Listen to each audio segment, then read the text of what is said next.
আল্লাহ নবীজিকে বলছে, বন্ধু আমার বান্দা ইমানদার শতভাগ, যতজন ইমানদার হবে প্রত্যেকের জন্য বাধ্যতামূলক দুইটি আমল বাধ্যতামূলক করে। এক নাম্বার, ইমানদার যতজন বিশুদ্ধ কোরআনুল কারীমের তেলাওয়াত করবে ততজন। 2, ওয়া আকিমিস সালাহ, 5 ওয়াক্ত নামাজ। 1, কোরআনুল কারীমের তেলাওয়াত। 2, 5 ওয়াক্ত নামাজ। আপনারা বলেন, এই আপনারাই বলেন, মনে করেন, আপনারা কি মনে করেন যে সাহাবায়ে কেরাম, নবী সাল্লাল্লাহু আলাইহি সাল্লামের সাহাবীরা, ওনারা যতজন ছিলেন কোরআনুল কারীম পড়তেন কতজন? 100 জনে কতজন? কি মনে হয়? সাহাবীরা নবীর 100 জন যদি হয় তো কোরআনুল কারীম পড়তেন কতজন? 100। সাহাবীরা 100 জন যদি হয় তো নামাজ 5 ওয়াক্ত পড়তেন কতজন? 100 জন।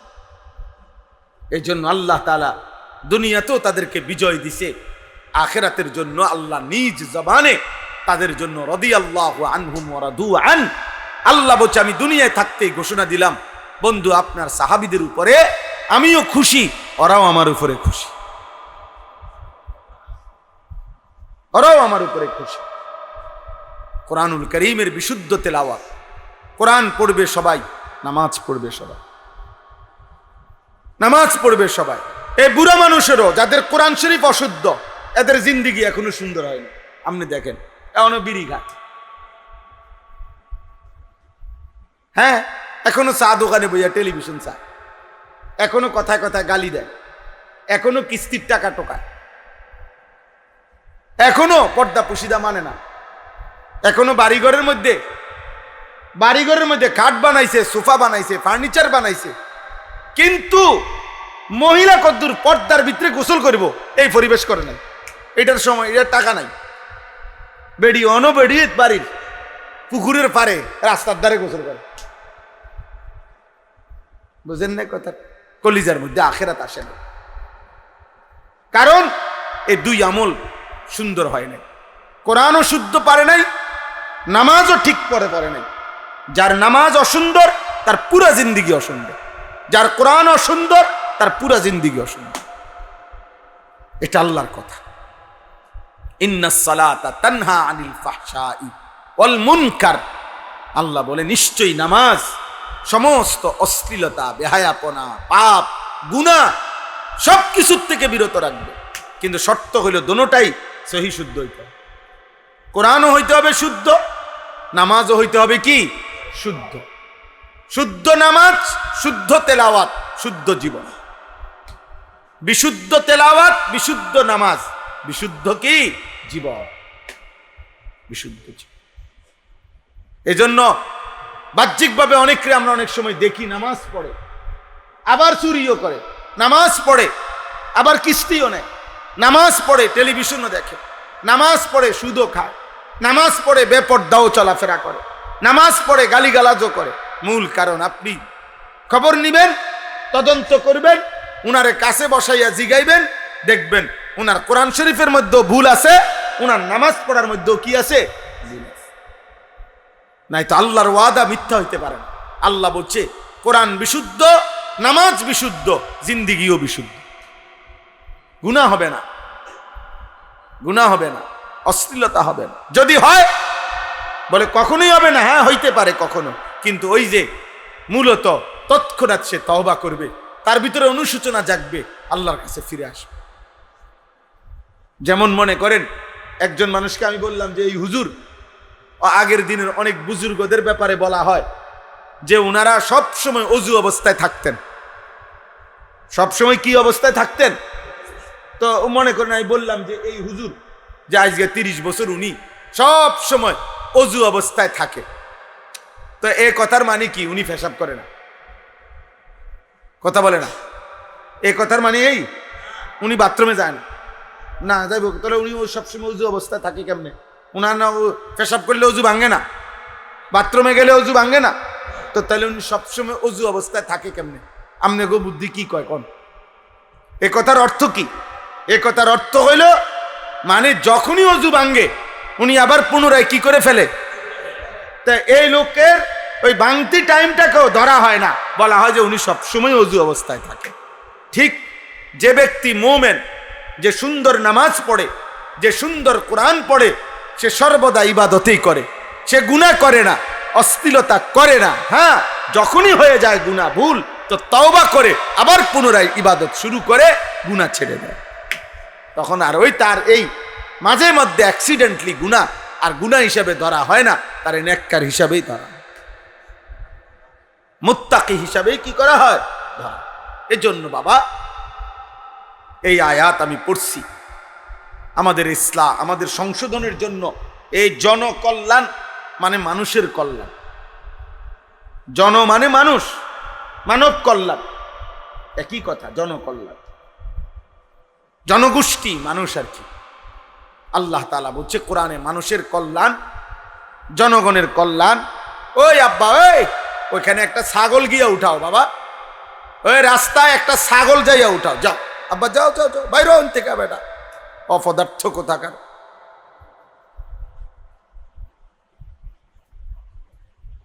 জি, তো এটা জরুরি। মানুষের কল্যাণ, জনকল্যাণ, মানুষের কল্যাণ। মানুষের প্রথম কল্যাণ কি? কোরআনে আল্লাহ স্পষ্ট বলছে, কুনতুম খায়রা উম্মাহ উখরিজাত লিন-নাস তা'মুরুনা বিল মা'রুফ ওয়া তানহাউনা আনিল মুনকার। মানুষের প্রথম কল্যাণ হলো নেক কাজের আদেশ, গুনার কাজের নিষেধ।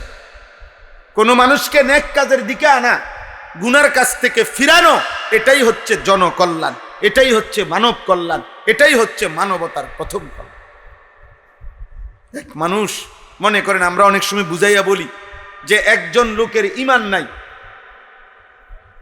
আরে আবার তার শরীরে রক্ত নাই, মানে এই লোকটার এই মুহূর্তে কালেমাও দরকার, রক্তও দরকার। কোনটা আগে দরকার? বুঝেন না? কোনটা আগে দরকার? ঈমান আগে দরকার না রক্ত আগে দরকার? ঈমান আগে দরকার। কারণ রক্তের অভাবে তার মৃত্যু হবে, ঈমানের অভাবে জাহান্নামী হবে। রক্তের অভাবে সর্বোচ্চ কি হবে, কিন্তু ঈমানের অভাবে কি হবে? জাহান্নামী।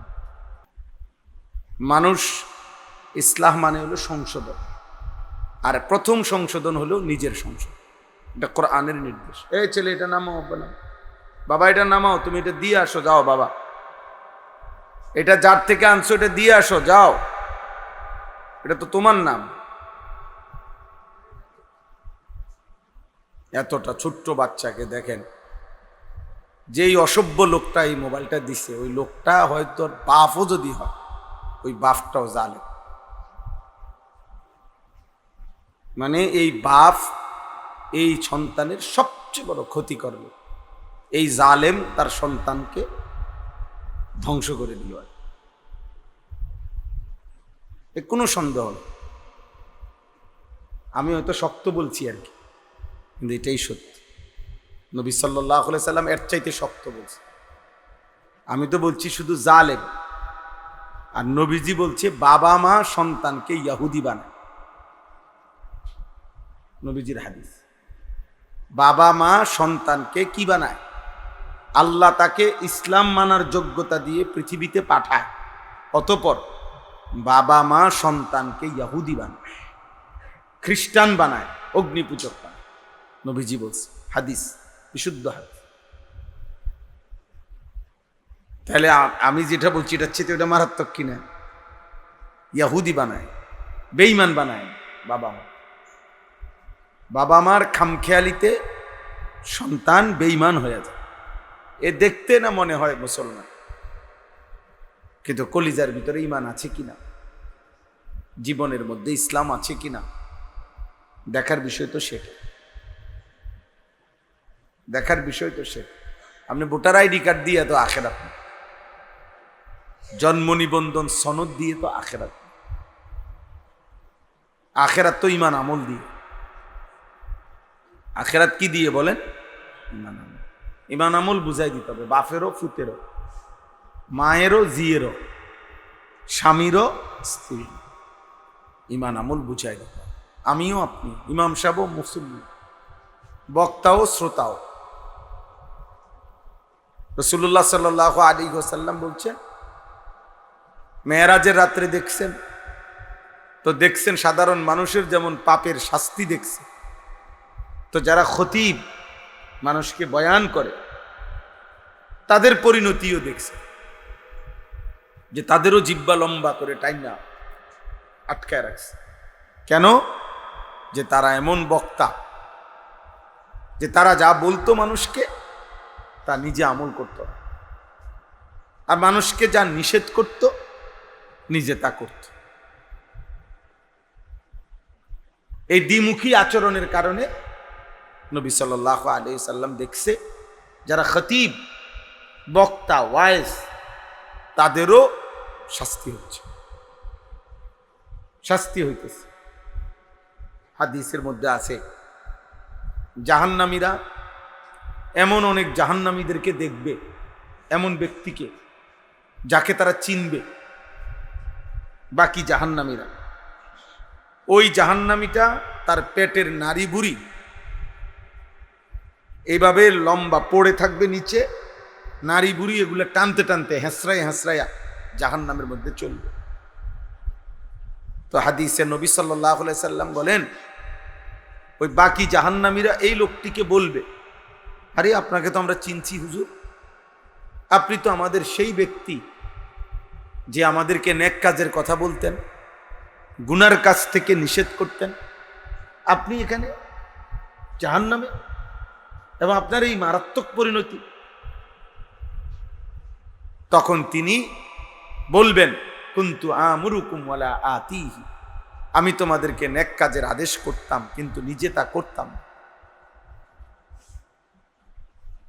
ওয়া আনহাকুম ওয়া আতিহি, এবং আমি তোমাদেরকে গুনাহ থেকে নিষেধ করতাম কিন্তু নিজে তা করতাম, নিজে তা কি করতাম। ফলে আজকে আমারও এই পরিণতি। এই জন্য এটা গুরুত্বপূর্ণ। আহলাদ দেখায় আধুনিক পৃথিবী এই নতুন করে আমাদেরকে বুঝাই দিছে ইদানিং কালে, এটা বেশি হয়েছে আজকে 15-20 বছর ধরে, যে বাচ্চা শিশু তার সংশোধনের কোনো পদ্ধতি নেই, সংশোধনের কোনো নিয়ম নেই। আধুনিক পৃথিবীর কথা হলো, আধুনিক দুনিয়ার কথা হলো বাচ্চা শিশু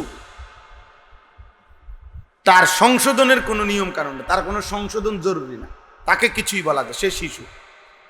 অতএব সে নিজের মতো করে খাবে, ঘুমাবে, পেশাব পায়খানা করবে, হাঁটবে, চলবে, চুল, জামা, পোশাক, লেবাস যেখানে মন চায় সেখানে খাবে, চলবে, ফিরবে। এবং শিশুও কয়দিন, একেবারে 18 বছরের দামরা, এটাও শিশু। 18 বছর বয়স এখনো সে শিশু। আমাদের আন্তর্জাতিক হিসাব হইল এটা 18 বছর বলার বয়স, হে বলে এখনো শিশু। অতএব 18 বছর বয়সের শিশু, অতএব সে খারাইয়া মুতলেও কিছু বলার নাই, বৈশা মুতলেও কিছু বলার নাই, কারণ সে তো শিশু। 18 বছরের শিশু সে।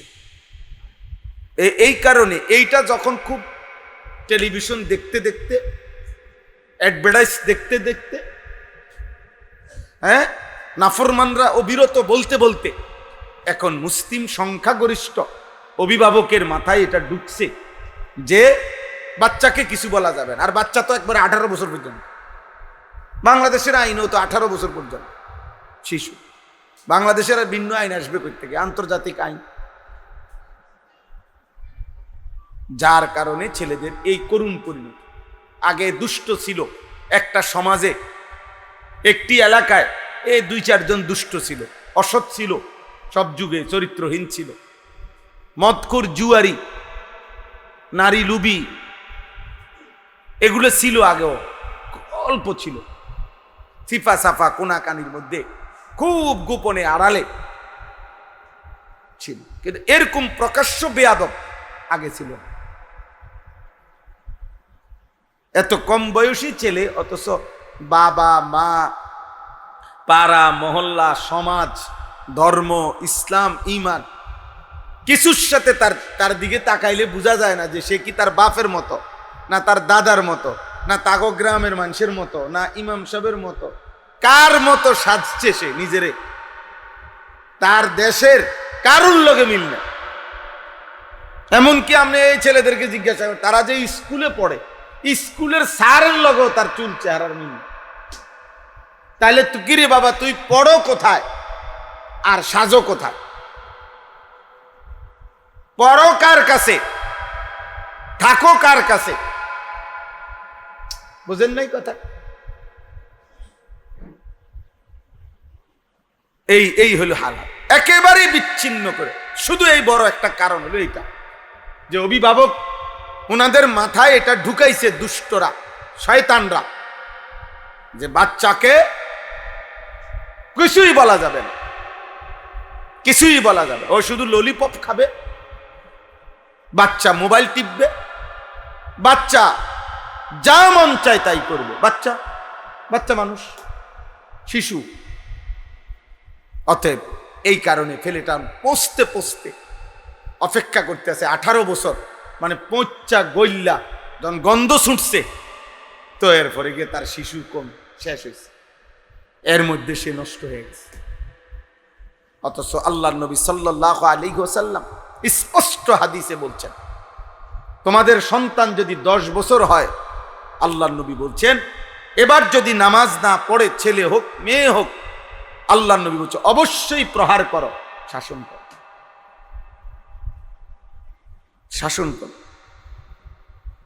10 বছরের আগে প্রহার করার অনুমতি নাই, কিন্তু বেত রাখার আদেশ আছে। হাদিস নবীজি বলছে, ঘরের মধ্যে লাঠি রাখো, বেত রাখো, যেন ছোট বাচ্চাও ভয় পায়। অনিয়ম করা যাবে না, কিন্তু 10 বছরের আগে আঘাত করবা না। কিন্তু 10 বছর হলেই এবার যদি নামাজ না পড়ে, ওয়াদরিবুহুম আলাইহা, এবার তাকে বেত্রাঘাত করে। আমাদের 10 বছরের বাচ্চাকে যদি প্রত্যেক অভিভাবক এটা বুঝতো, এই কথাটা শুধু 10 বছর বয়সী বাচ্চাকে সংশোধন করা শতভাগ সম্ভব। এখনই না তার গাড় মোটা হয়ে গেছে 16 বছর বয়স দেখে, তে তেড়াবি করে, তে মাতবুরি করে। 10 বছরের পরে একদিনও ছেড়ে দেওয়া মানে তারে শেষ করে দেওয়া। এরপরেই সে গাঁড় ফাঁক দিয়ে লাগবে, হেঁটে বলবে বাইর থাকতাম না। বুঝেন নাই? আমি হোটেলে কাম করুম, আমি হোটেলে কাম করুম, আমি অটো চালাম, অটো চালালে তো ডেলি 300 টাকা, অসুবিধা কি? আব্বা গীতা আবার আমার মোবাইল আমি টিপমু, আমি বেডি দেখমু, নারী দেখমু, আমার বন্ধু বান্ধবের লগে আড্ডা দিব। নবী সাল্লাল্লাহু আলাইহি ওয়াসাল্লাম বলছেন, 7 বছর বয়স থেকেই নামাজের কথা বলতে থাকো।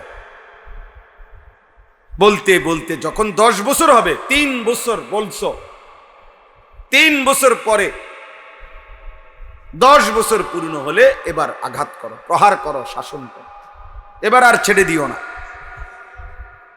তাহলে যিনি রাহমাতুল লিল আলামিন, যিনি এই সৃষ্টি জগতে আল্লাহর পরে সবচেয়ে বেশি দয়া মায়া যার, সেই নবী যদি বলে প্রহার করো, তো ওনার চাইতে বেশি মায়া আছে কার? মানুষের মধ্যে আমাদের নবী সাল্লাল্লাহু আলাইহি সাল্লামের চাইতে বেশি মায়া কার? বলেন না, তোমরা বলো না ছেলেরা, তোমরা বলো। এই তোমরাই অল্প কয়জন ছেলে বসছো, তোমরাই বলো না বাপ, এত অল্প বয়সে তোমাদেরকে কে আল্লাহ ভুলায় দিল? এত অল্প বয়সে ইসলামী জীবন তোমাদের কেমনে ভুলে গেল? এত অল্প বয়সে নবী সাল্লাল্লাহু আলাইহি সাল্লাম, সাহাবা, ওনাদেরকে তোমরা ভুলে গেলা কেমনে? বলো। এটাই কারণ, অভিভাবকের গাফলতি, অভিভাবকের গাফলতি। আর সুযোগ পাইলেই আগাছা বড় হয়ে যায়, এটাই নিয়ম। আগাছা নিয়মিত কাটতে হয়, নাই তো আগাছা দানের আগে কি হয়ে যায়? বড় হয়ে যায়। আগাছা আগে বড় হয়ে যায়, এই জন্য অসভ্যতা আগে বেড়ে যায়। ফেলে রাখলে কাউকে গুনাহ করাইবার জন্য, ইবাদতের জন্য কষ্ট করতে হয়, আমলের জন্য তাকে জোর করতে হয়, শাসন করতে হয়, বলতে হয়, টেনে ধরতে হয়। গুনাহ করাইবার জন্য কাউরে উৎসাহিত করতে হয় না, আমরা ছাড়া দিলেই হয়। গুনাই তারে টাইনা নিবে, মোবাইলই তারে টাইনা নিবে, নর্তকী তাকে টাইনা নিবে, সমবয়সী অসৎ বন্ধুই তাকে টেনে নিবে। খুব অল্প সময়ে পরে জাহান্নামের কিনারে পৌঁছাইবে,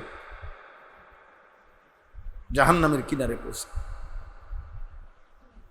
এই জন্য ছেলেরা, বাবা, সবাইকে বলি, আপনাদেরকেও বলি, আমি ব্যক্তিগতভাবে কখনোই ঘাবড়াই না, কম হোক বেশি হোক। যখনই আমি বলার সুযোগ পাই, যেখানেই সুযোগ পাই, বলার চেষ্টা করি। আলহামদুলিল্লাহ, আমাদের মুরাদনগর বড় মাদ্রাসায় আজকে মাসিক ইসলাহি মাহফিল, আল্লামা মুফতি আমজাদ সাহেব খুব আবদার করছেন। ওইখানে আমার দাওয়াত আগে ছিল না, মাঝখানে আমি একটু সময় 40-45 মিনিট সেখানে বয়ান করতে হয়েছে। পুরা মাদ্রাসার তালিবে ইলমরা বসছে, ও এই জন্য গেছিলাম, না তার একটু আগে আসতে পারতাম। তাইলে আমি সবাইকে বললাম, তোমরা যারা ছেলে আছো বা এই 10 জন হও, 1 জন হও, আমার কোনো অসুবিধা নাই। কারণ আমি তো কোনো প্রার্থীও না, আমার কোনো নির্দিষ্ট রাজনৈতিক কোনো দল নাই, অথবা রাজনৈতিক কোনো দলের সাপোর্টও করি না আমি। কাজেই আমার লোক বেশি হইতে হবে, জনপ্রিয়তা হইতে হবে তো জরুরি না, আমার আল্লাহর কথা বলা দরকার। 1 জনকে বললেও নেকি হবে, 1 লক্ষকে বললেও কি হবে? নেকি। আমার নেকি দরকার, সওয়াব দরকার। কিন্তু আপনারা মনে রাখবেন, ছেলেরা তোমরাও মনে রাখবেন, এই কথা সত্য যে আব্বা, কেউ যদি টেনে না ধরে, কেউ যদি গুনাহ থেকে না ফিরায়, তুমি নিজে পারতা না। এজন্য কোনো মানুষের জীবনের সবচেয়ে বড় সৌভাগ্য এমন একজন উত্তম অভিভাবক পাওয়া, যে তাকে গুনাহ থেকে ফিরায়, নেক কাজে আগায়া দেয়। আর কোনো মানুষের জীবনের সবচেয়ে বড় দুর্ভাগ্য, বদনসিব, দুর্ভাগ্য যে এমন একজন অভিভাবক তার জোটে নাই, যে তাকে গুনাহ থেকে ফিরাবে, নেক কাজে উৎসাহী করে। বুঝেন না? এটা অনেক বড় বিষয়। আমরা ছোটবেলায় আলহামদুলিল্লাহ, বাবা আমার মসজিদের ইমামতি করতেন, বাবার হাত ধরে ধরেই মসজিদে গেছি। ছোটবেলায় মা আজীবন, আমি ছোটবেলায় কি, আমি যখন বিবাহিত, খেদমত করি, আমার 2টা বাচ্চা হয়েছে, যখন 2 সন্তানের বাপ যখন আমি, তখনও আমার আম্মাই আমার ঘরে ফজরের নামাজের জন্য প্রতিদিন উঠাইতেন। প্রতিদিন, যতক্ষণ পর্যন্ত না উঠতাম, লাইট জ্বালাইলে হইতো না, মা দুয়ার খুললা বাইর হইলে তুই মা থামতো। আলহামদুলিল্লাহ, আলহামদুলিল্লাহ, এটা নেয়ামত যে আল্লাহ এমন মা মিলাইছে, যে মা সন্তানকে 5 ওয়াক্ত নামাজের কথা মনে করাই দিছে, জোর করে পড়াইছে, জোর করে। ও আরেক বাসার মেয়ে, কাজের মেয়ে, আমি বারান্দায় বসা, আমার দিকে তাকাইছে, মায় দেখছে, মায় বলছে আনিস ঘরে চলে আয়। পরে ঘরে আসলাম, বললাম মা কি হয়েছে? ওই বাসার কামের মাইয়া তোর দিকে তাকাইছে। মা খেয়াল করছে, মার কথা ভিতরে নিয়ে আসছে। তাহলে এই যে অভিভাবক, মানুষের সংশোধন মূল দায়িত্ব অভিভাবক। ও আপনি হুজুর না, হুজুর তো 400 জন ছাত্রের টিচার। হয়তো আপনার শুধু সন্তানের বাপ না, আপনি তোলেন আপনার সন্তানের বাপ, আমার তো আমার ফুট হেঁটে। আর শিক্ষক তো কি, যত আন্তরিকতাই দেখাক, শিক্ষকের কাছে তো সবাই ছাত্র ওরা। এইটা আর আচ্ছা, আপনি মনে করেন আমার আব্বার লাশ এখানে জানাজা হবে, তো আমার আব্বার লাশের সামনে আমার মায়া, আমার কান্না, আর কাবা শরীফের ইমামের কান্না বরাবর।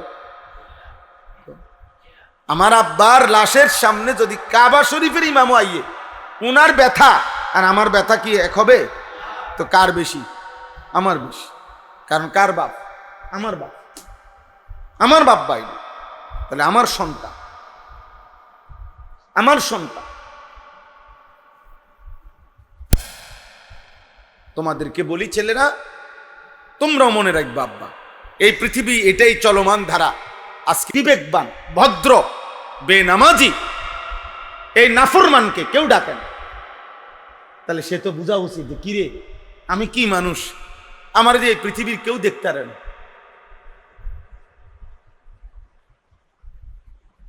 বিবেক যখন মরে যায় এতটুকু দেমাগও চলে যায়, এতটুকু দেমাগও থাকে না। এই জন্য আমরা খুব চিন্তিত, আমাদের এটা ভাবনা, আমার এক একজনের এক একটা মিশন ফিকির। আমার এটা ফিকির যে আমি ছেলেদেরকে এটা বুঝাইতে চাই যে আব্বা তুমি তোমার দুনিয়াতে কেউ সম্মান করেনি, তুমি এটা কর, আখেরাত থৌ আচ্ছা রাখো, আখেরাত রাখো। দুনিয়াতে এই মদখোর, নেশাখোর, গাঞ্জাখোর, ফুট্টাখোর, বাবাখোর, এগুলারে দুনিয়াতে কেউ ইজ্জত করেনি, বলেন না মৌলানা সাহেব? কি রে আব্বা কও না? বেনামাজি ছেলে তোমার দুনিয়ায় কেউ আদর করেনি, আর তোমার সমবয়সী তো তোমার আদর করে না, ও তো ফুর্তি করে, ওরে বাদ দাও তুমি। হ্যাঁ, একজন ভদ্র পর্দানসীন নারী, একজন পর্দানসীন নারী, চরিত্রবান কন্যা বোন, এরকম কোন বখাটেকে চুল চেহারা বিদঘুট বেঈমান মুশরিকের মতো, নামাজ নাই বন্দি নাই, ওরে দেখলে একজন ভদ্র নারী ভদ্র বোন কুত্তারে দেখলে যে দূর ভয় না পায়, এই হাইওয়ানকে দেখলে তার চাইতে বেশি ভয়। ও মনে করে কুত্তা কামড়াইলে আমার হয়তো কামড় লাগবে পায়ে, কিন্তু এই হাইওয়ান যদি আমারে ধরে, এই মানুষরূপী জানোয়ার, তাহলে তো আমার ইজ্জত যাবে। এই জন্য বখাটেকে, চরিত্রহীনকে মানুষ কুত্তার চাইতেও বেশি ভয় পায়, কুকুরকে এতটা ভয় পায়, কুকুরকেও নাই। এই জন্য বাবা গুনাহ ছেড়ে দাও। আমরা সবাই, আমিও আপনিও, গুনাহ ছেড়ে দেওয়া জরুরি, গুনাহ ছেড়ে দেওয়া জরুরি, গুনাহ ছেড়ে দেওয়া জরুরি। আমরা মুসলমান, আল্লাহ আমাদেরকে নিয়ামত দিছেন, আল্লাহ দিছেন আমাদেরকে, আমাদের কোনো যোগ্যতা নাই। এই পৃথিবীতে 600 কোটির বেশি মানুষ কাফের, মাত্র 250 কোটি মুসলমান, তাহলে সংখ্যাগরিষ্ঠ মানুষ হলো এখনো কাফের। তাহলে 600 কোটি মানুষ যারা কাফের, তাদের সৃষ্টিকর্তাকে, আমরা যারা মুসলমান আমাদের সৃষ্টিকর্তাকে, তাহলে আমরা যে মুসলমান এখানে আমাদের যোগ্যতা কি, আর ওরা যে কাফের ওইখানে তাদের বিষয়টা কি? উভয় এটাই আল্লাহর ফয়সালা, আল্লাহর ফয়সালা। আমি কেন ইমানদার মার ঘরে জন্ম নিলাম, ও কেন হিন্দুর ঘরে জন্ম নিল, ও কেন খ্রিস্টানের ঘরে জন্ম নিল, এটা আল্লাহর দয়া ছাড়া আর কিছু, আল্লাহর দয়া। তাহলে আল্লাহ আমাদেরকে দয়া করে ঈমান দিলেন, আল্লাহ আমাদেরকে দয়া করে মুসলমানের ঘরে জন্ম দিলেন। এখন আমরা যে নিয়ামত আল্লাহ দিলেন, আমরা নিজের হাতে সেটা ফেলে দিচ্ছি। আল্লাহকে যেন আমরা বলতেছি, চুল রাখছি বেঈমানের মতো, আপনার ইসলাম আমার লাগবে না। জামা কাপড় পরছি বেঈমানের মতো, আপনার ইসলাম আমার লাগবে। আপনি আমাকে নবী দিছেন, লাগবে না। বলে শ্রেষ্ঠ নবী দিছি, লাগবে না। আপনার শ্রেষ্ঠ নবী আপনি ধরে রাখেন, আমার আর্জেন্টিনা হইলে সারবে, আমার ব্রাজিল হইলে সারবে। হ্যাঁ, আমার দরকার সিনেমার নর্তকী, আমার দরকার ফুটবলের খেলোয়াড়, আমার দরকার হলো নায়ক গায়ক, আমার দরকার হলো আমার সমবয়সী বখাটে বন্ধু, আমার দরকার হলো নারী, বেডি সাইয়া সাইয়া জীবন শেষ, বেখুব, মাত্র 16 বছর, সারা রাত নারী দেখে। কত বড় নিকৃষ্ট! কিরে, এত অল্প বয়সে মানুষ এত জানোয়ার হয়? এত কম বয়সে বুঝি এত জানোয়ার হয় মানুষ? 18 বছর বয়স, মাত্র 20 বছরও হয়েছে না, সারাদিন সারা রাত মোবাইলে ছবি দেখে, অশ্লীল দৃশ্য, চেহারা কালো হইতে হইতে হাইওয়ান, জানোয়ার, পশুর মতো হয়ে গেছে, চোখ ভিতরে ঢুকে গেছে, দুই পাশের গালের গোশত ভিতরে ঢুকে গেছে অশ্লীলতায়। কারণ ও তো জানে না নারী দেখলে, হারাম ছবি দেখলে বীর্যপাত হয়, ও তো বুঝেও না, ও তো বুঝেও না। ওর শরীর নাফাক থাকে, গুনাহ কিতাবে স্পষ্ট আছে, প্রত্যেক প্রত্যেক গুনাহ মানুষের শারীরিক শক্তি কমিয়ে দেয়, প্রতিবার, প্রতি সেকেন্ড। এর মধ্যে হারাম বীর্যপাত সবচেয়ে বেশি শারীরিক শক্তি নষ্ট করে। নারী, অশ্লীল ছবি, জিনা, ব্যভিচার, নিজের হাত নিজের নাপাক ব্যবহার ইত্যাদি ইত্যাদি। সবচেয়ে বেশি একটা ছেলে দেখতে মানুষ মনে হইল, ভিতরে খোলস, কিছু নাই, ভিতরে কিছু না। খেলাধুলা মানুষকে মানবতা থেকে, বিবেক বোধ থেকে সরিয়ে দেয়। ওই দিন অনলাইনে আসছে বাংলাদেশের অন্যতম একজন শ্রদ্ধেয় ব্যক্তিত্ব, অসংখ্য দ্বীনি কাজ যিনি করে, জনাব আল্লামা শেখ আহমদুল্লাহ সাহেব সুন্দর একটা হিসাব দিছে যে কাতার বিশ্বকাপ, মানে এর আগে যেই বিশ্বকাপ হয়েছে, এবার হলো 26 সাল, 2022 সালে যেই বিশ্বকাপ হয়েছিল, তো সেই বিশ্বকাপে 220 মিলিয়ন ডলার টাকা ব্যয় হয়েছে খেলা। অথচ আন্তর্জাতিক জাতিসংঘের হিসাব হলো 40 মিলিয়ন ডলার টাকা যদি ব্যয় হইতো পৃথিবীতে, তো 80 লক্ষ না 8 কোটি, হ্যাঁ 8 কোটির চাইতে বেশি ক্ষুধার্ত মানুষের খাবারের প্রয়োজন মিটে যেত। অর্থাৎ একটি বিশ্বকাপে যা খরচ হয় তার 100 ভাগের 1 ভাগ খরচ করিলেও অসংখ্য দারিদ্রতা পৃথিবীর থেকে কমে যাইত। অথচ একেবারেই শূন্য, উদ্দেশ্যহীন, লক্ষ্যহীন একটি তামাশার জন্য হাজার হাজার মিলিয়ন ডলার ব্যয় হইতেছে। কেউ জানে না এর আখিরাত বাদ দেন, দুনিয়াবি কোনো ফায়দা নাই। দুনিয়াবি, যেই লোকটা 30 শতক জমি বিক্রি করে একটি দেশের পতাকা বানাইছে, এই চাচা তার সন্তানের জন্য কি রেখে গেল, নিজের জন্য কি রাখে? ওই দেশের খেলোয়াড়রা আইসা বুঝি উনারে মাথা তুললে নাচবো? হ্যাঁ, ওরা চিনিনি হেরে এই পাগলের, ওরা চিনিনি ওরার লগে দেখা করতে পারবে নি সে। উল্লাস, মানসিক বিকৃতি, মনের চাহিদা। এজন্য গুনাহ ছাড়তে হবে। গুনাহ, পাপ, নাফরমানি সমস্ত আযাব, মুসিবত, পেরেশানির কারণ। এই পৃথিবীতে আল্লাহর সৃষ্টির প্রথম ব্যক্তি, আল্লাহর প্রথম সৃষ্টি ইবলিস আল্লাহর কাছ থেকে বিতাড়িত হয়েছে গুনার কারণ। নূহ আলাইহিস সালামের কওম আযাবে ধ্বংস হয়েছে গুনার কারণ। লূত আলাইহিস সালাম, হুদ আলাইহিস সালাম, সালেহ আলাইহিস সালাম, শুআইব আলাইহিস সালাম, ফেরাউন, নমরুদ, কারুন, হামান, শাদ্দাদ সব ধ্বংস হয়েছে আল্লাহর নাফরমানির কারণ, সীমা লঙ্ঘনের কারণ।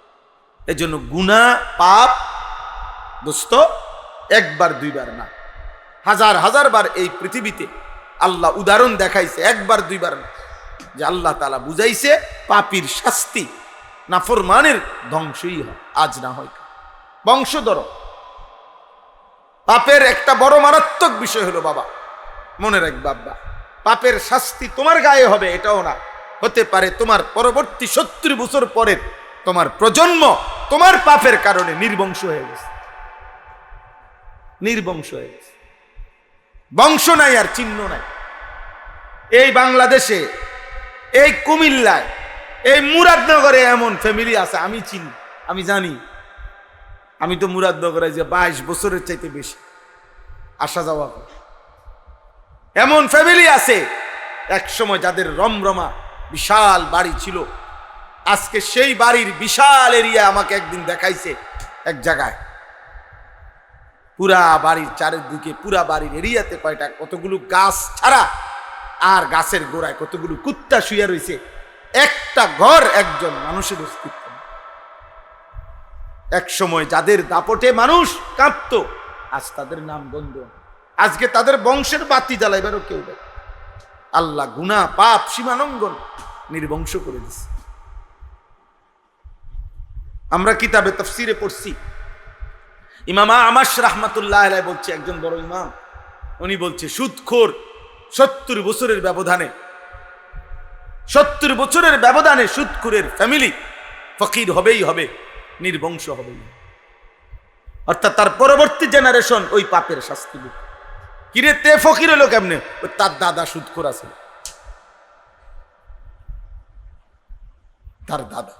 তার দাদার পাপের শাস্তি সে এখন কি করতেছে? খেসারত।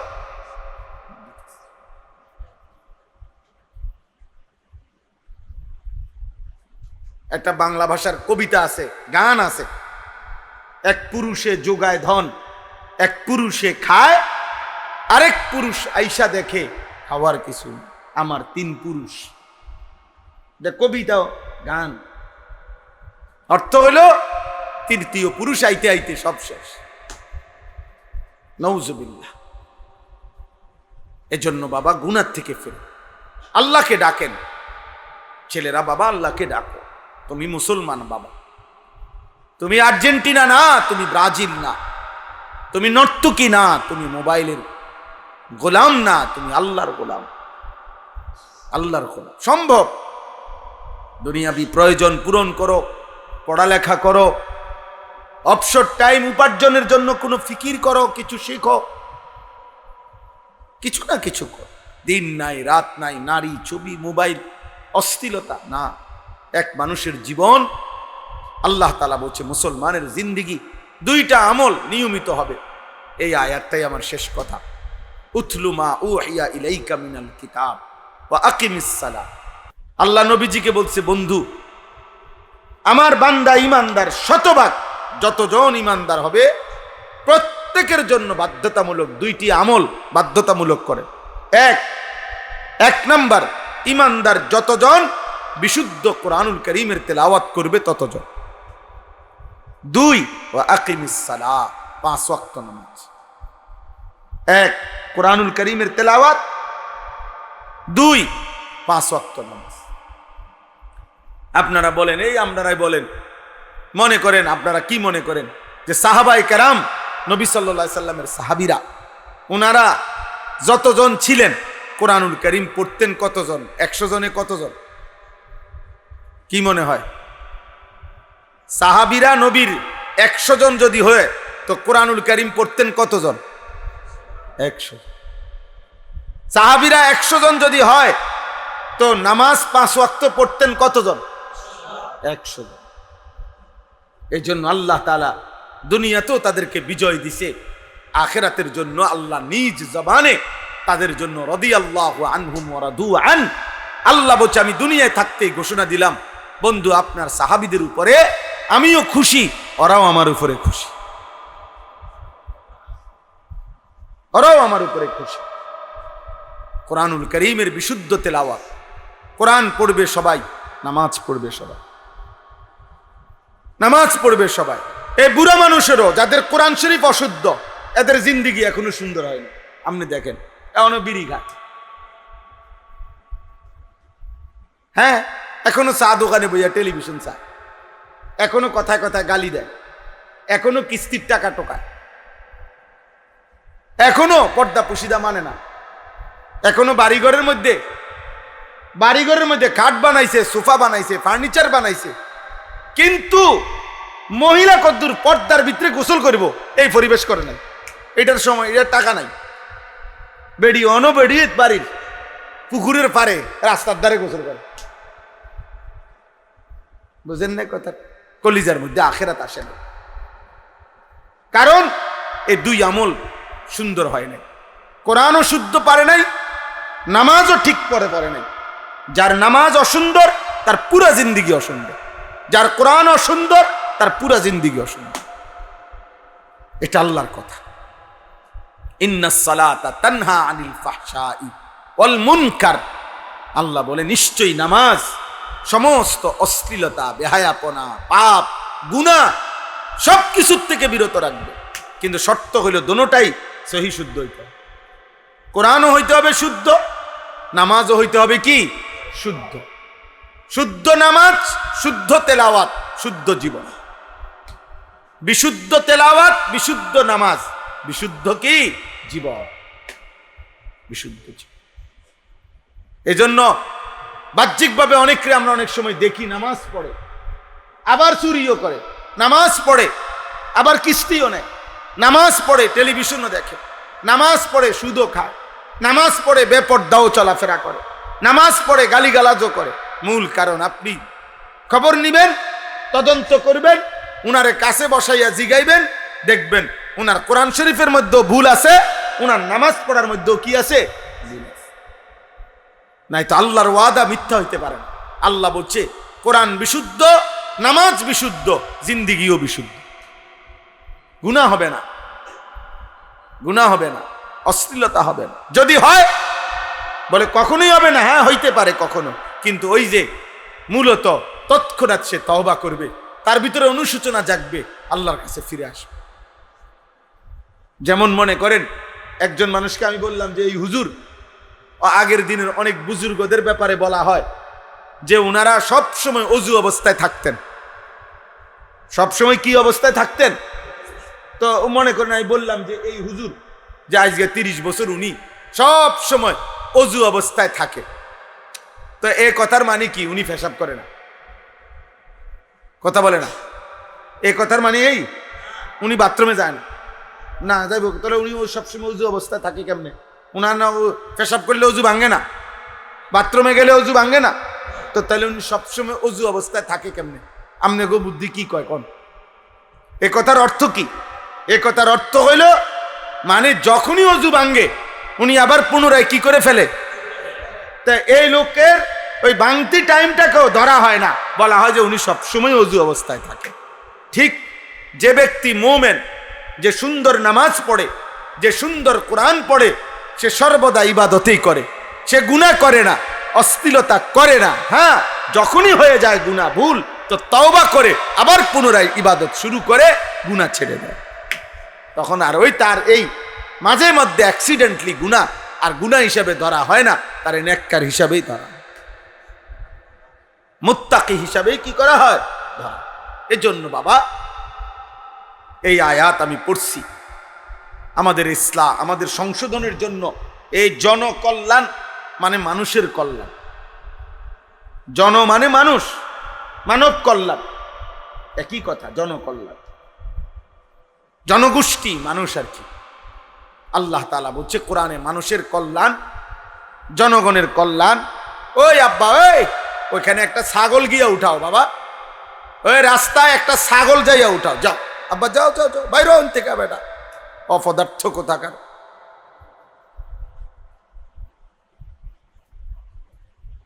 জি, তো এটা জরুরি। মানুষের কল্যাণ, জনকল্যাণ, মানুষের কল্যাণ। মানুষের প্রথম কল্যাণ কি? কোরআনে আল্লাহ স্পষ্ট বলছে, কুনতুম খায়রা উম্মাহ উখরিজাত লিন-নাস তা'মুরুনা বিল মা'রুফ ওয়া তানহাউনা আনিল মুনকার। মানুষের প্রথম কল্যাণ হলো নেক কাজের আদেশ, গুনার কাজের নিষেধ। কোন মানুষকে নেক কাজের দিকে আনা, গুনার কাছ থেকে ফিরানো, এটাই হচ্ছে জনকল্যাণ, এটাই হচ্ছে মানব কল্যাণ, এটাই হচ্ছে মানবতার প্রথম কল্যাণ। এক মানুষ, মনে করেন আমরা অনেক সময় বুঝাইয়া বলি যে একজন লোকের ঈমান নাই, আরে আবার তার শরীরে রক্ত নাই, মানে এই লোকটার এই মুহূর্তে কালেমাও দরকার, রক্তও দরকার। কোনটা আগে দরকার?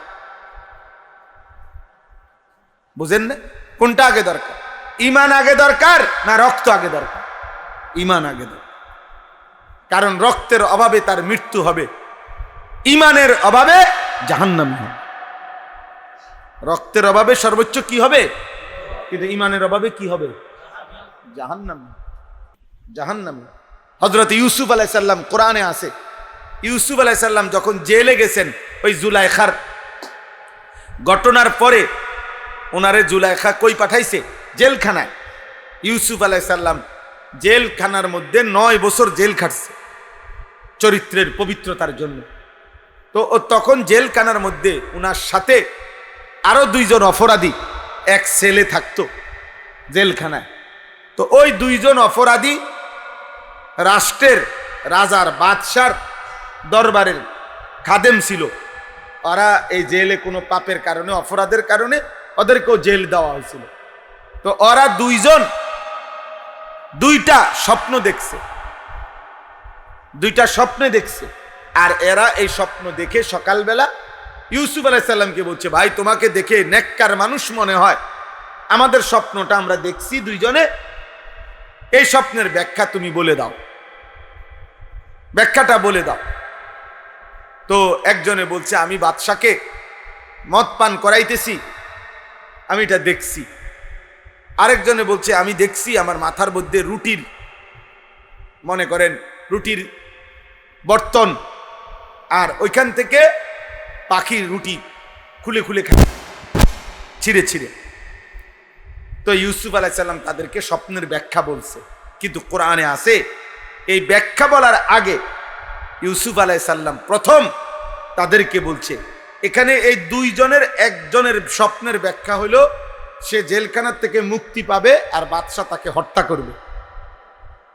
বুঝেন নাই? তো এটা হলো স্বপ্নের কি ব্যাখ্যা। কিন্তু এইটা বলার আগে, স্বপ্নের ব্যাখ্যা বলার আগে কোরআনে আছে লম্বা, ইউসুফ আলাইহিস সালাম প্রথম আগে তাদেরকে দীর্ঘক্ষণ ইমানের দাওয়াত দিছে, কালিমার দাওয়াত দিছে। আগে বলছে, বাবা এটাকে বুঝতে চেষ্টা করো, আরবাবুম মুতাফাররিকুনা খাইর আমিল্লাহুল ওয়াহিদুল কাহ্হার, অনেক খোদা মানা উত্তম নাকি এক আল্লাহকে মানা উত্তম, এটা বলো। মানে আল্লাহকে চিনাইতে চেষ্টা করছে, আল্লাহর দাওয়াত, ইমানের দাওয়াত দিয়ে অনেকক্ষণ, এরপরে স্বপ্নের ব্যাখ্যা বলছে। তাহলে বোঝা গেল তার জীবনের চাইতে তার ইমানের কি বেশি, দাম বেশি, ইমানের দাম বেশি, ইমানের দাম বেশি। আমি এই সূরা পড়ছি, সূরা আনকাবুতের ৪৫ নম্বর আয়াত। এই কথা আল্লাহ তাআলা বলছেন, হে নবী, আপনি যে আপনার অনুসারী হবে আপনি তাকে দুইটা আমল করাবেন, এক বিশুদ্ধ কোরআন, দুই 5 ওয়াক্ত নামাজ। কোরআন হবে শুদ্ধ, নামাজ হবে শুদ্ধ, জিন্দেগি হবে কি, ইন্নাস সালাতা তানহা আনিল ফাহশাই ওয়াল মুনকার।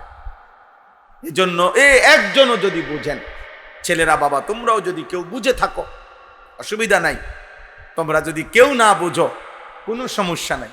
কারো নাফরমানিতে পৃথিবীর কিছু হয় না, কারো নেক কাজেও পৃথিবীর কিছু হয়।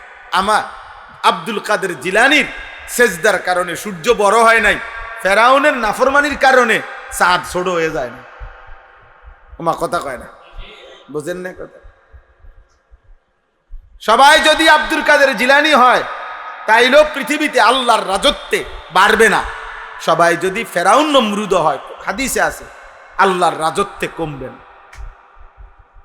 আল্লাহর শ্রেষ্ঠত্ব, মর্যাদা, আল্লাহর বাদশাহী একই রকম, আনুগত্য একই রকম, অবাধ্যতাতেও কি একই রকম। কিছুই আসে যায় না আল্লাহ। আল্লাহ বলছে আমার কিছু আসে যায় না। অতএব আমাদেরই এটা মনে রাখতে হবে। তোমরা ছেলেরা মনে রাখো, তুমি যদি নামাজ না পড়ো, আল্লাহ না চিনো, ঠিক আছে, অসুবিধা নাই, কেন অসুবিধা হবে না। ভাত খাও, ঘুম যাও, পেশাব পায়খানা করো, নারী দেখো, ছবি দেখো, উলঙ্গ দৃশ্য দেখো, লজ্জাস্থানের হারাম বীর্যপাত করো, অসুবিধা কি, অসুবিধা কি। তোমার মতো কত জানোয়ারও তো করছে, তুমিও করবা। কত কুত্তা, শুকর, বিলাই, কত জন্তু জানোয়ারও তো হারাম যৌন চাহিদা পূরণ করতেছে, অসুবিধা কি। আল্লাহ তো এইগুলা জানোয়ারেরও দিছেন, যার কারণে গরু, ছাগল, কুকুর, বিড়ালেরও তো বাচ্চা হয়। তো তাদের যদি যৌন চাহিদা পূরণ না হইতো তো বাচ্চা হয় কেমন, বাচ্চা হয় কেমন। অতএব এটা কোনো বিষয় না, বিষয় হলো ইবাদত, বিষয় হলো বন্দেগী, বিষয় হলো আল্লাহকে চিনা, আল্লাহকে চিনা। ইবাদত আমরা মাদ্রাসাতেও পড়ছি, আমরা স্কুলেও পড়ছি, আমরা কলেজেও পড়ছি বাবা। এজন্য বললাম, দয়া করে যে কয়জন বাবা ভাই আছো সবার কাছে কথা এটাই, আল্লাহর ওয়াদা এটা, যে নামাজ পড়বা, কোরআন পড়বা।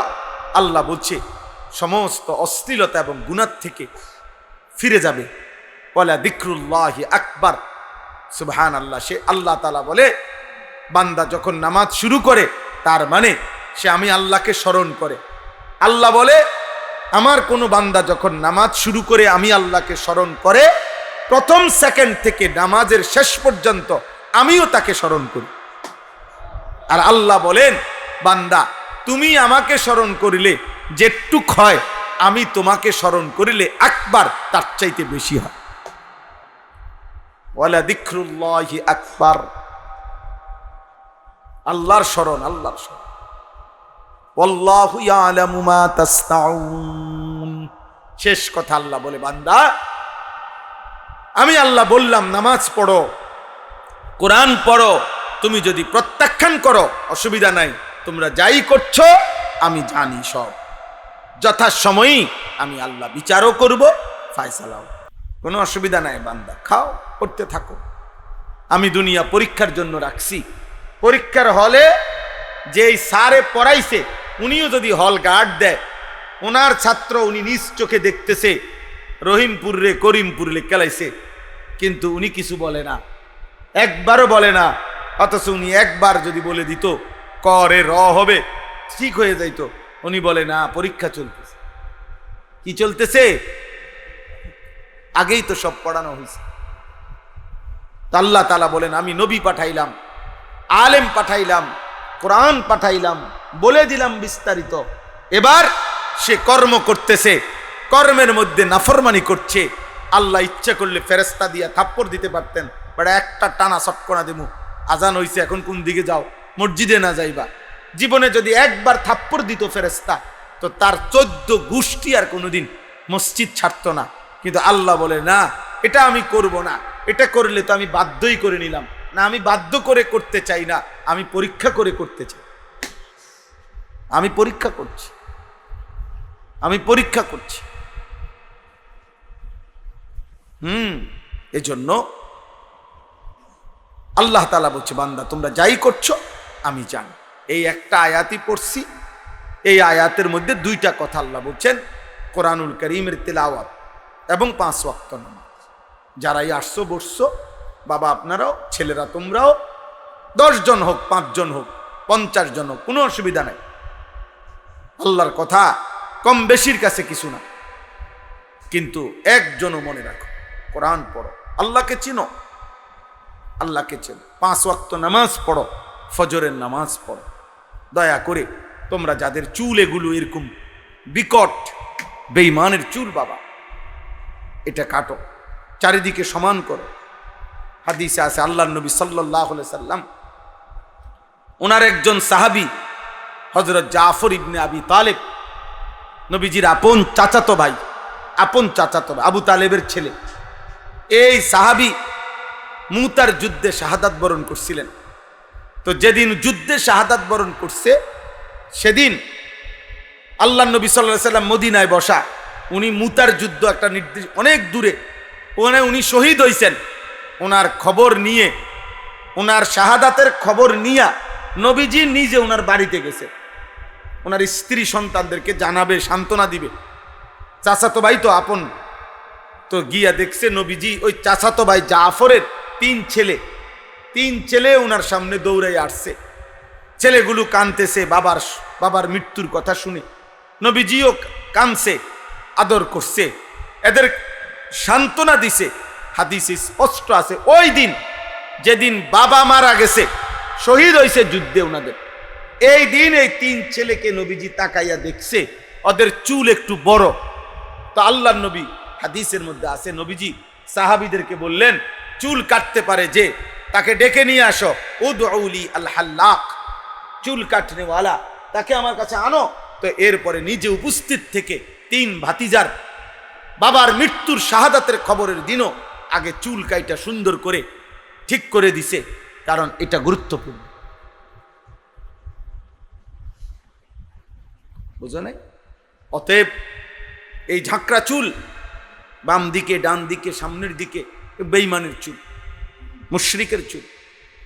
অথবা মাঝখানে চুল, চারিদিকে কাটা, মানে নিচে একদম নাই, অথবা একদিকে নাই, 2 দিকে নাই, এটা বেঈমানের চুল। এবং এটা হাদিসে স্পষ্ট আছে। আল্লাহ নবী সাল্লাল্লাহু আলাইহি সাল্লাম নাহা রাসূলুল্লাহ সাল্লাল্লাহু আলাইহি সাল্লাম আল কাযা, আল্লাহ নবী কাযা এই পদ্ধতির চুল রাখতে নিষেধ করেছেন।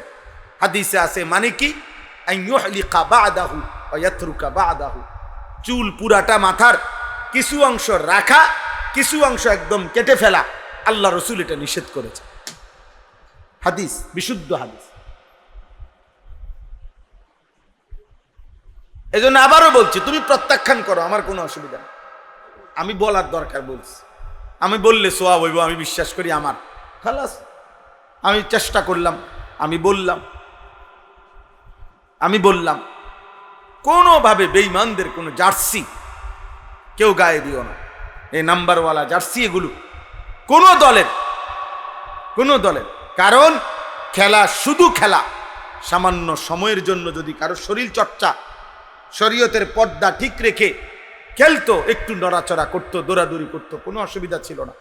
কিন্তু বিশ্বকাপ এটা শুধু খেলা না, সারা পৃথিবী জানে এই খেলা সাথে 4টা জিনিস অঙ্গাঙ্গিভাবে জড়িত। 1 নাম্বার খেলা তামাশা, 2 নাম্বার মদ, 3 নাম্বার জুয়া, 4 নাম্বার নারী। এই 4টি জিনিস, খেলা, মদ, জুয়া, নারী, অঙ্গাঙ্গিভাবে জড়িত। প্রত্যেক জায়গায় যেই 3 দেশে খেলা হইতেছে, সেখানে এই 4টি জিনিস রমরমা ধুমধাম চলতেছে। কেউ নেশা করছে, কেউ জুয়া খেলছে, কেউ নারীর সাথে জিনা করছে। সব অনলাইন মিডিয়াতে ওই খবর আসছে। অতএব এটা হালাল হইতে পারে না। এটা মুসলমানের জন্য এই পৃথিবীতে সর্বযুগে আদম আলাইহিস সালাম থেকে নিয়ে আজ পর্যন্ত এই 4টি জিনিস, বিশেষ করে এই 3টা, মদ, জুয়া, নারী, বেশ্যাবৃত্তি, নারীর সাথে অসৎ কর্ম, নিকৃষ্ট কাজ, পৃথিবীর কোনো কালে কোনো মানুষ, সামান্যতম মনুষ্যত্ব যার কাছে আছে, সে মদ পছন্দ করতে পারে না, জুয়া পছন্দ করতে পারে না, হারাম নারীর সংস্পর্শ পছন্দ করতে পারে না। পৃথিবীর কোনো কালে এই 3 জিনিসকে কেউ অনুমোদন দেয় না। ভদ্র কোনো বিবেকবান মানুষ বলে নাই যে মদ ভালো, জুয়া ভালো, হারাম নারী ভালো। না, আল্লাহ আমাদেরকে হেফাজত করে। তাহলে আমরা ইনশাআল্লাহ মসজিদে ইমাম সাহেব আছেন, মসজিদওয়ালারা আছেন, তোমরা ফাঁকে ফাঁকে আশেপাশে মাদ্রাসা আছে, যার যার সুবিধা মতো কখনো 1 ঘন্টা, কখনো 2 ঘন্টা, আপনারা বাবারাও কম বেশি অজু শিখেন, নামাজ শিখেন, কোরআন শিখেন, আল্লাহকে চিনেন, হালাল হারাম চিনেন। আমরা চেষ্টা করি, আমার মাদ্রাসা কুমিল্লা ক্যান্টনমেন্টে আলহামদুলিল্লাহ আমি চেষ্টা করি ছেলেদেরকেও যেমন মাদ্রাসায় সারা বছর পড়াই, স্কুল কলেজের ছেলেদের জন্য আমি 2 মাস 3 মাস পর পর জেনারেল ছেলেদের জন্য অজু, নামাজ, সূরা, কেরাত, দোয়া, কালাম শিখাবার জন্য কোর্স করি। এই শনিবার দিনও হয়েছে 13ই জুন, এই গত শনিবারে প্রায় 250 স্কুল কলেজের ছেলে সকাল 8টা থেকে রাত 9টা পর্যন্ত দিন শিখছে আমাদের মাদ্রাসা। অজু, নামাজ, সূরা, কেরাত, রুকু, সেজদা আলহামদুলিল্লাহ আমরা শিখাইছি। গত বছর আমরা প্রায় 1300-1400-র উপরে ছেলে স্কুল কলেজে আমরা অজু, নামাজ শিখাইছি আলহামদুলিল্লাহ। মনে রাখো বাবা, শেষ কথা হলো, তোমরা একটা জিনিস মনে আমি প্রত্যেক দিন বলি, এই যারা মনে করো নারী, ছবি, মোবাইল, অশ্লীল উলঙ্গ দৃশ্য, নামাজ নাই, সেজদা নাই, ফজর নাই, দিন শরীয়ত নাই, সারাক্ষণ নষ্টামি আর নোংরামি করে মনে করো এটা ভাইব না যে পুরা সমাজ তোমাদের মতো ভাইসা গেছে। না, মনে রাখো তোমাদের বয়সী লক্ষ লক্ষ যুবক ছেলে আলহামদুলিল্লাহ প্রতিদিন স্কুল কলেজে পড়ে। এমন ছেলেও আমাদের মহব্বত করে যারা রাত্রিবেলা তাহাজ্জুদে সেজদা করে, 5 ওয়াক্ত নামাজ মসজিদের জামাতে পড়ে। আলহামদুলিল্লাহ। তোমাকেও যদি কারো দেখতে মন চায় আমার লগে যোগাযোগ করো, আমি দেখাবো ইনশাআল্লাহ।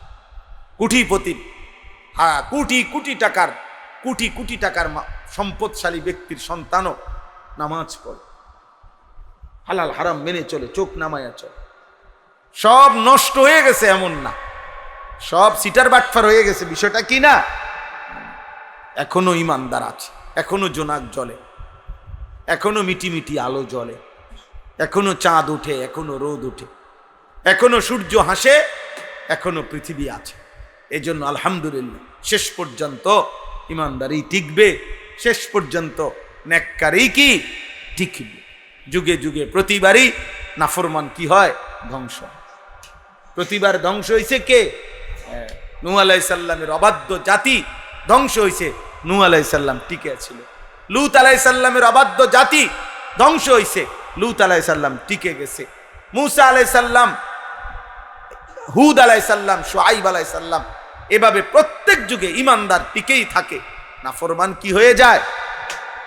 ধ্বংস। আল্লাহ আমাদের সবাইকে কবুল করেন, আজকের এই মজলিস আল্লাহ কবুল করেন। আলহামদুলিল্লাহ রাব্বিল আলামিন। মাওলায়ে করিম আপনি মাফ করে দেন, মেহেরবান মাওলা আপনি মাফ করে দেন, আই করিম আপনি মাফ করে দেন। ঈমান আমল দান করেন, ইজ্জত আফিয়ত দান করেন, তাকওয়া তহারত দান করেন, হিম্মত ইস্তেকামত দান করেন, জীবনটা কাজে লাগাবার তৌফিক দান করেন, গুনাহ ছেড়ে দেওয়ার তৌফিক দান করেন, কোরআনুল করিম এই জবানে তিলাওয়াত করার তৌফিক দান করেন, 5 ওয়াক্ত নামাজের মুসল্লি বানিয়ে দেন, মুসল্লি বানিয়ে, ফজরের মুসল্লি বানিয়ে দেন। আল্লাহ এই অল্প কয়েকজন ছেলে মাওলা মহব্বত করে আপনার ঘরে এরা বসেছিল, আপনার কথাই শুনেছে, ছেলেগুলোকে দয়া করে আপনি বদলে দেন। আল্লাহ আপনি বদলে দেন, আল্লাহ আপনি বদলে দেন, আল্লাহ আপনি বদলে দেন। এদের চুল সুন্দর করে দেন, এদের চেহারা সুন্দর করে দেন, এদের আখলাক সুন্দর করে দেন। নারীর আসক্তি থেকে বাঁচিয়ে দেন, মোবাইলের আসক্তি থেকে বাঁচান, মদ জুয়া জিনা ব্যভিচার গান বাদ্য খেল তামাশা আল্লাহ এর থেকে বাঁচান, বাঁচান। এই সমাজ হারাম থেকে বাঁচান। বাবা চাচাদেরকে আরো বেশি নেক আমলের তৌফিক দেন, মা বোনদেরকে পর্দা পুশিদা দান করে, ছোট্ট বাচ্চাদেরকে দিন দান করে, ওলামায়ে কেরামকে হায়াতে তৈয়্যিবা আফিয়া দান করে। আল্লাহ এই রহিমপুর জনকল্যাণ সংগঠন আপনি কবুল করে নেন, মানুষের আখিরাতের কল্যাণে প্রথম কাজ করার তৌফিক দান করেন। আজকের এই ইসলাহি মজলিস আপনি কবুল করে নেন। যাদের দান, যাদের সহযোগিতা ভালোবাসায় এই মজলিস হয়েছে, আল্লাহ সকলকে উত্তম বিনিময় দান করে। অসুস্থ বিমারি যারা শিফা করে দেন, কামাই রুজিতে হালাল বরকত দান করেন, প্রবাসীদেরকে নিরাপদে ভালো রাখেন। আল্লাহ আমাদের সবার জীবন সুন্দর করে দেন, সুন্দর করে দেন। আল্লাহ যার যত নেক মাকসাদ আছে পূরণ করে দেন। অসুস্থ বিমারি যারা শিফা করে দেন। রব্বির হামহুমা কামা রব্বায়ানি সগীরা। সুবহানা রব্বিকা রব্বিল ইজ্জাতি আম্মা ইয়াসিফুন ওয়া সালামুন আলাল মুরসালিন ওয়ালহামদুলিল্লাহি রাব্বিল আলামিন।